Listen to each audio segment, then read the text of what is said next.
Bonsoir chers traders, bienvenue dans une nouvelle capsule éducative. Alors pour ceux qui ne me connaissent pas, moi c'est David Alex Hamilton, je suis trader indépendant et je partage sur cette chaîne des astuces et des tutos pour aider les traders débutants à bien se lancer et progresser dans leur carrière de trader. D'accord? Donc aujourd'hui, nous allons décrypter une opportunité qui s'est produite hier sur le Dow Jones et je vais vraiment aller pas à pas pour que même les débutants, même les nouveaux puissent vraiment cerner de quoi il est question et bien comprendre. D'accord? Donc, j'ai mis ici à droite un plan que nous allons suivre et je vais détailler vraiment chaque étape pour vous permettre de bien comprendre ce dont il s'agit. Alors, pour commencer, évitez toute distraction et restez focus parce que je pense que cette vidéo va vous faire beaucoup de bien. D'accord? Donc, depuis 2024 et mi-2025, j'ai eu à travailler avec assez de traders qui ont souhaité se faire accompagner. D'accord? Mais s'il y a une chose que j'ai vraiment appréciée, c'est vraiment la détermination, la persévérance et l'application de certains d'entre eux. D'accord? Donc, au vu de tout ça, j'ai essayé de regarder qu'est-ce qui fait la différence entre ceux qui ont de bons résultats et qu'est-ce qui fait la euh, différence justement avec ceux-là qui n'ont pas de si bons résultats. D'accord? Et il faut déjà dire que votre niveau de compréhension va vraiment déterminer le type de résultat que vous allez avoir. D'accord? Donc, c'est pourquoi je fais cette vidéo aujourd'hui pour vraiment remettre les pendules à l'heure, je dirais, pour que tout le monde soit au même niveau d'information. Parce qu'il y a peut-être certains qui ont suivi certaines vidéos, qui ont compris certaines choses, et il y a d'autres qui n'ont pas suivi ces vidéos, qui n'ont pas compris certaines choses. D'accord? Donc, c'est pour remédier un peu à tout ça. Je vais décider de faire une vidéo différente aujourd'hui qui va remettre les choses en ordre. D'accord? Alors, comme vous le savez, la première règle ici, c'est que sur le marché du Forex, vous devez vraiment appréhender le fait que vous êtes en présence d'acheteurs et en présence de vendeurs. D'accord? Donc, à chaque fois que vous souhaitez acheter, vous devez toujours identifier s'il y a des vendeurs disponibles. Et à chaque fois que vous souhaitez vendre une opportunité, d'accord, vous devez vérifier s'il y a effectivement des acheteurs. D'accord? Donc ça, c'est vraiment basique et tout le monde le comprend. OK? Maintenant, une chose est que lorsque vous ouvrez votre graphique, vous pouvez commencer avec les bougies ou vous pouvez aller peut-être sur le graphique en ligne pour avoir un peu plus de clarté, d'accord? Pour vraiment identifier les phases impulsives et les phases de retracement. D'accord? Donc, si le marché évolue à la hausse, on veut voir un peu comment ça retrace. Et toutes ces phases de retracement-là, qui sont suivies de mouvements impulsifs, seront considérées comme des bases, tout simplement. Donc ici, vous pouvez voir qu'il y a une phase de consolidation que j'ai essayé d'encadrer, ainsi de suite, ainsi de suite. D'accord? Mais ce qui est certain, c'est que nous sommes des spéculateurs. D'accord? Donc, on veut vraiment voir ce qui va se passer dans la suite du marché. D'accord? Donc, supposons que vous avez déjà tracé vos zones, vos points de retracement, vos bases et tout, et que vous attendez une opportunité. D'accord? Maintenant, ce que nous allons faire, c'est de décrypter comment doivent vraiment se présenter vos zones. Parce que ça, c'est l'une des choses très importantes. D'accord? On sait que les zones sont des points d'équilibre, sont des points où il y a un maximum de liquidité. Donc, on veut venir trader les zones. Donc, le pourquoi, ça, je ne vais pas revenir dessus. Mais lorsqu'on a retrouvé nos zones d'intervention, il y a des critères qui doivent suivre. D'accord? Et si vous avez plus de critères, votre zone a donc plus de chances de fonctionner. D'accord? Donc, la première chose, c'est que vos zones doivent contenir ce qu'on appelle des points d'équilibre. Ok, donc il y en a généralement quatre, mais ici, je vais en parler juste de celui-ci, ce qu'on appelle le Impulsive Engulfing Candlestick.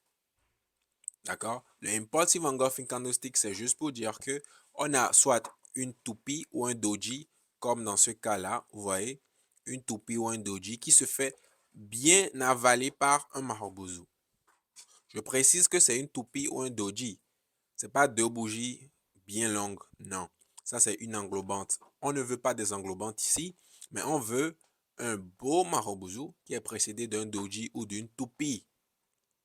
Et ce sera lui qui sera notre point d'équilibre. Pourquoi on dit équilibre? Parce que c'est un niveau qui est très liquide. C'est la rencontre entre les acheteurs et les vendeurs. D'accord? Les ordres acheteurs et les vendeurs. Et c'est ça qui forme un doji ou une toupie. Donc c'est ça qu'on veut encercler comme notre point de décision. Maintenant, comprenez que ici, j'ai encerclé une grosse zone d'offre. D'accord? Mais je suis allé chercher précisément son point de décision, son niveau le plus liquide. D'accord? Et pour ça, j'ai simplement utilisé le Impulsive Engulfing Candlestick. D'accord? Maintenant, lorsque vous avez votre zone, les zones ne fonctionnent pas juste au hasard. OK? Il faut comprendre que pour confirmer un trade sur une zone, c'est que votre zone a d'abord initié la rupture d'une zone opposée ou que votre zone a permis de liquider les stop loss. OK? Ça, c'est très important. Donc, en fait, lorsqu'on a une zone, on doit encore aller chercher d'autres critères pour la qualifier. Parce que toutes les zones ne sont pas à trader juste au hasard. Non, il faut les qualifier. D'accord? Maintenant, le nom que vous allez donner à votre zone, c'est ce nom-là qui peut déterminer si celle-ci va fonctionner ou pas. D'accord? Donc, vous devez parvenir à nommer une zone. Et on a dit d'abord, il faut retrouver l'un des points d'équilibre à l'intérieur de votre zone. Mais ensuite, vous devez nommer votre zone. Et le nom que la zone va porter va aussi influencer le fonctionnement de celle-ci. Donc, si on a une zone qui est appelée un spread zone, le spread zone, c'est lorsque vous avez un support qui va découper une zone en deux. OK? Donc, lorsque vous avez le spread zone, il y a un fonctionnement au spread zone. Lorsque vous avez le price shift, c'est lorsqu'une base va aller briser un support ou une résistance. Au lieu de casser une zone, non, c'est plutôt un support ou une résistance. Donc, il y a une façon de trader ça. OK? Ensuite, il y a le supply and demand shift. Le supply and demand shift, c'est juste pour dire que votre zone a changé de nature. Autrefois, c'était une zone qui poussait le prix vers le bas. Et maintenant, c'est une zone qui va pousser le prix vers le haut. D'accord? Donc, le nom que vous allez donner à votre zone va déterminer le fonctionnement de la zone et donc le trade que vous devriez prendre. Donc, toutes les zones ne sont pas juste des zones au hasard. Chacune d'elles a sa fonction. Chacune d'elles va jouer son rôle en fonction de sa nature. D'accord? Maintenant, pour confirmer l'idée de trade, lorsque vous avez vos zones qui sont tracées et tout, pour savoir qu'on a un trade possible, c'est que votre zone a soit brisé une zone opposée, d'accord, ou va permettre de liquider des stops. D'accord? Maintenant, dans ce cas, on a notre zone, la grosse zone en rouge. On a cherché son point d'équilibre précisément et on a trouvé que c'est ça. En fait, à quoi sert un point d'équilibre? Un point d'équilibre nous permet de dire que c'est à ce niveau-là que se trouve le maximum d'ordre à l'intérieur de la zone. Donc, au lieu de prendre mon entrée ici et de mettre mon stop loss là-bas, pour un ratio de 1,51, je peux manipuler mon entrée et rentrer plutôt à cet endroit-là, OK? Et déplacer mon stop loss sur ce point de décision. Et vous voyez comment mon ratio explose. D'accord? Donc ici, j'ai ma zone rouge qui va envoyer des impulsions qui vont venir briser la zone bleue. D'accord? Donc quand c'est comme ça, je viens de confirmer une idée de trade qui est la rupture d'une zone opposée. Donc zone rouge, cas zone bleue. D'accord? Donc ce qui va suivre maintenant, c'est quoi? Je dois me préparer à prendre le trade. Et pour se préparer, c'est surtout la gestion de risque. D'accord? Donc c'est là maintenant, je vais essayer de voir combien je veux risquer de mon capital, quel montant me convient. D'accord? Et pour ça, également, je dois avoir un objectif en tête. Donc lorsque le marché fait un creux et vient frapper votre zone, votre premier objectif doit être la cassure de ce creux. Le marché doit d'abord aller briser ce creux. D'accord? Pour confirmer vraiment la nouvelle tendance qui commence. Et croyez-le ou pas, la cassure d'un creux ne veut pas dire que la tendance va continuer. Le prix peut encore se retourner. C'est pourquoi c'est ce niveau d'abord qui doit être votre premier objectif. Donc, vous ne pouvez pas sauter ce niveau et viser celui-ci directement. C'est progressivement le marché évolue en fonction de l'offre et de la demande. Lui, son objectif, c'est pas d'aller chercher un TP2 pour vous, non. Mais c'est de plutôt évoluer en fonction de l'offre et de la demande qui se dessine. D'accord? Donc, quand vous avez compris ça, ok, vous savez maintenant comment bien placer votre take profit pour sécuriser votre argent. D'accord? Et troisième chose peut-être qu'on peut ajouter, c'est que le retour du prix, il faudrait que vous identifiez la contrepartie. Parce que lorsqu'on veut vendre, comme dans notre cas, on doit vérifier s'il y a des acheteurs, s'il y a des ordres acheteurs. Et pour ça, c'est simple. On va essayer de voir si dans la hausse, on peut retrouver des bases. Donc des petites toupies, des doji, d'accord, qui vont pousser le prix vers notre zone. Donc, ça va justifier que oui, effectivement, il y a des ordres acheteurs qu'on peut chercher à aller combler. D'accord? Donc vraiment, ça, c'est l'une des choses que je pense que si vous mettez en application, vous aurez de bons résultats. Il faut souvent nommer vos zones. Zone d'offre, zone de demande, ça ne suffit pas. Il faut que vous nommiez vos zones précisément. Spread zone, price shift, supply and demand shift, IEC. Il faut que vous nommiez vos zones. Parce qu'un IEC ne suffit pas. Une zone de demande ne suffit pas. Une zone d'offre ne suffit pas. Non. Il faut rentrer dans le mécanisme qui a permis de former la zone.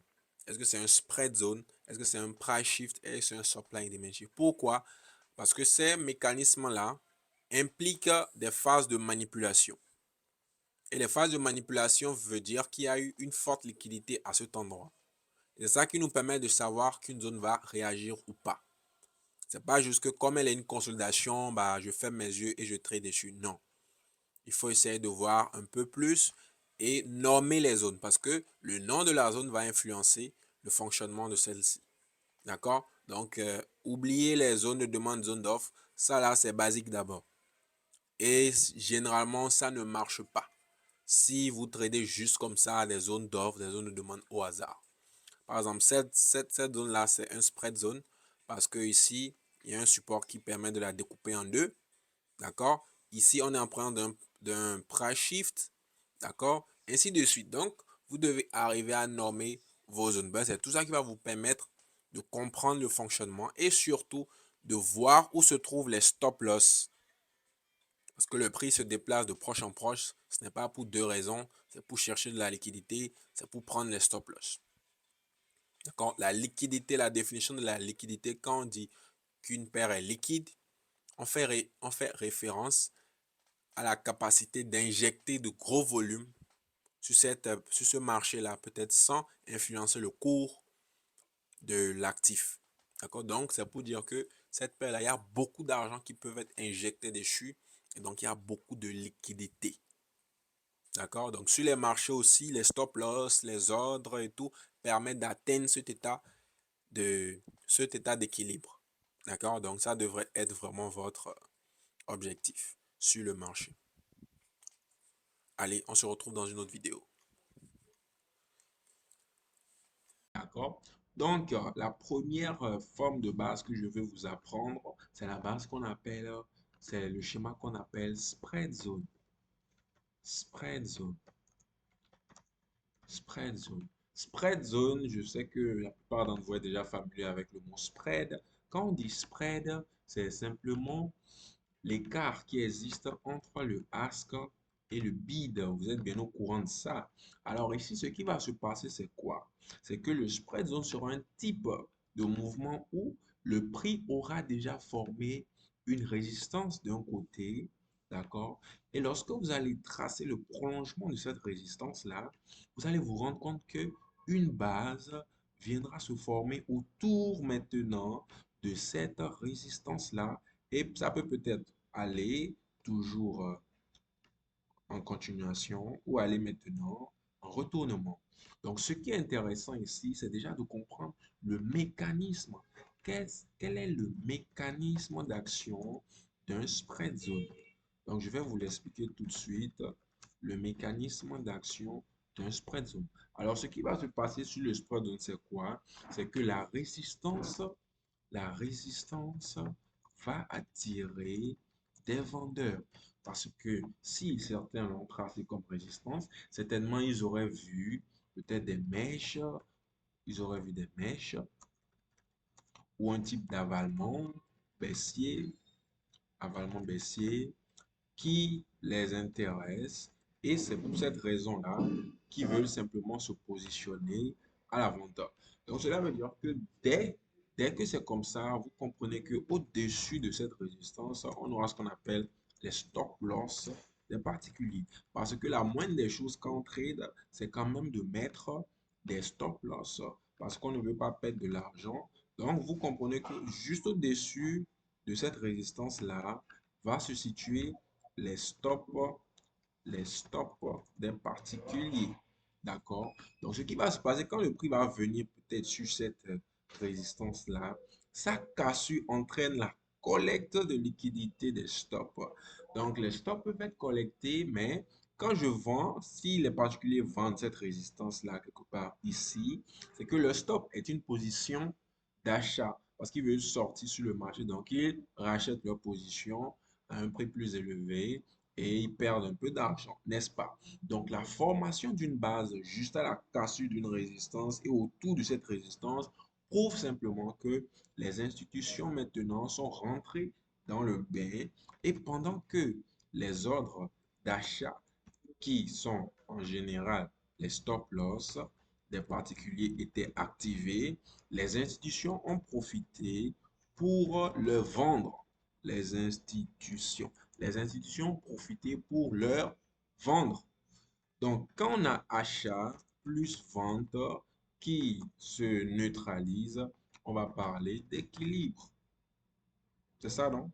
On va parler d'équilibre. Donc, on sait que nos bases sont des phases d'équilibre. Donc, quand l'équilibre est atteint, ça veut dire que les stops ont été collectés et pendant ce temps, les institutions vendaient et ce qui leur permettait d'atteindre l'équilibre. Et ensuite, maintenant, se forme le déséquilibre vers le haut ou le déséquilibre vers le bas. Vous comprenez?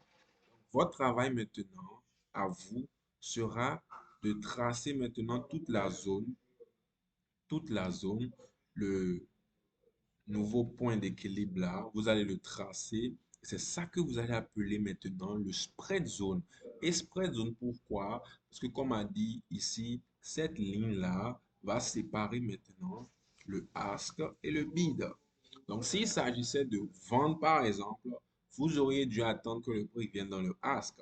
Mais s'il fallait acheter, s'il était parti vers le haut, qu'il fallait acheter, il fallait maintenant attendre que le prix vienne dans le bid. Donc, c'est comme ça que le mécanisme d'action du spread zone peut être expliqué. Donc, le deuxième type de mouvement que nous allons apprendre maintenant, c'est le price shift. Le price shift. Donc, c'est pratiquement la même idée. C'est pratiquement la même idée dans le price shift. C'est que le prix va former d'abord une résistance, quelque part ici, former une résistance, après va monter et va former la base juste avant de casser la résistance. Donc, je note ici que cette ligne horizontale là, c'était une résistance. D'accord? La ligne horizontale, c'était une résistance. Également, ici aussi, on a une résistance. Donc, ce qui se produit ici, c'est que la base va se former avant maintenant la cassure de la résistance et va envoyer maintenant son prolongement aller briser la résistance, tout simplement. Donc maintenant, si on doit étudier le mécanisme d'action du price shifter, qu'est-ce qu'on va comprendre? Le mécanisme d'action, donc son mécanisme.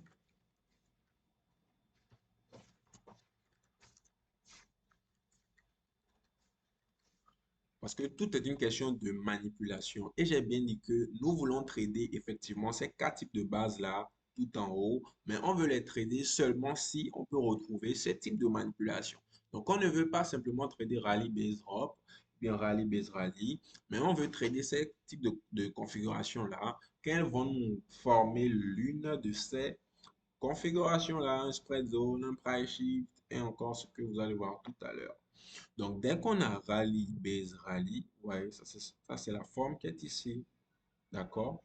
Rallye, base, rallye, qui va maintenant aller briser une résistance. Donc, on comprend également que quand le prix s'approche d'une résistance,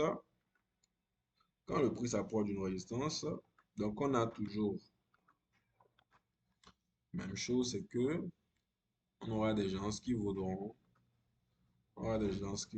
simplement vendre parce que la résistance va attirer des vendeurs. Donc, c'est peut-être ils ont peut-être repéré ça grâce à des mèches, bien à des avalements baissiers. Donc, on comprend que juste au-dessus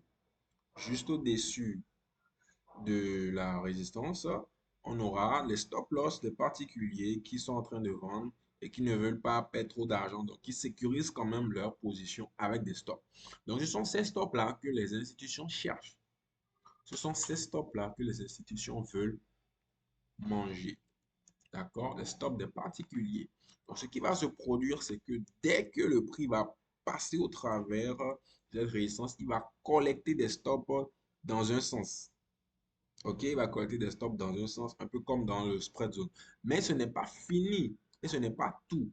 Dès que cette résistance-là va se briser, d'accord? Vous devez comprendre que pour que le price shift fonctionne, c'est simplement parce que si le price shift fonctionne, c'est simplement parce que dès que cette résistance-là se fait briser, les gens chercheront à trader comme ça un breakout.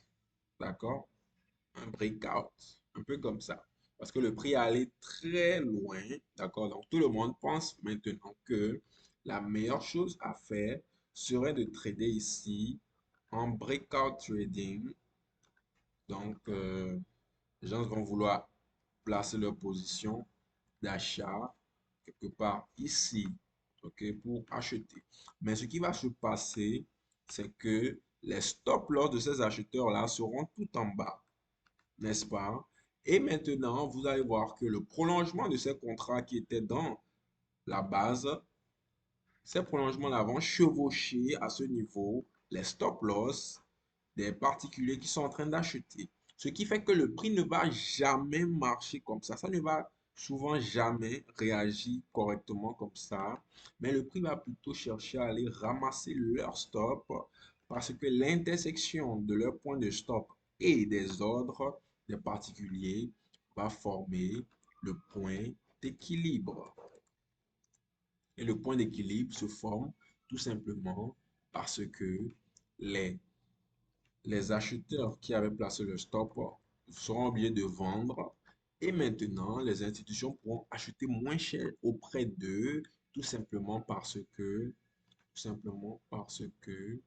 leurs stop loss sont en train de toucher.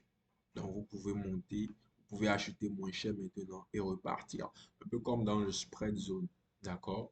Donc l'équilibre est atteint dans ce point-là où les stops de ces particuliers sont en dessous de cette ligne-là et les ordres également d'achat des institutions sont en dessous de cette ligne-là. Donc, les institutions achètent tout simplement parce qu'ils savent que les particuliers sont en train de vendre et vont perdre leur argent.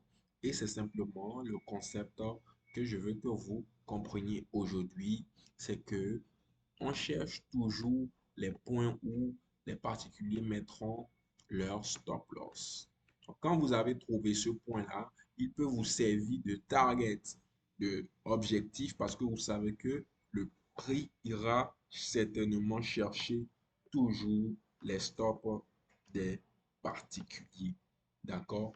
Et quand le prix touche vraiment les stops des particuliers, il y a généralement un gros retracement qui se passe après et ça peut nous mettre la puce à l'oreille que à ce niveau-là, les ordres des particuliers se sont fait brûler par les positions des institutions.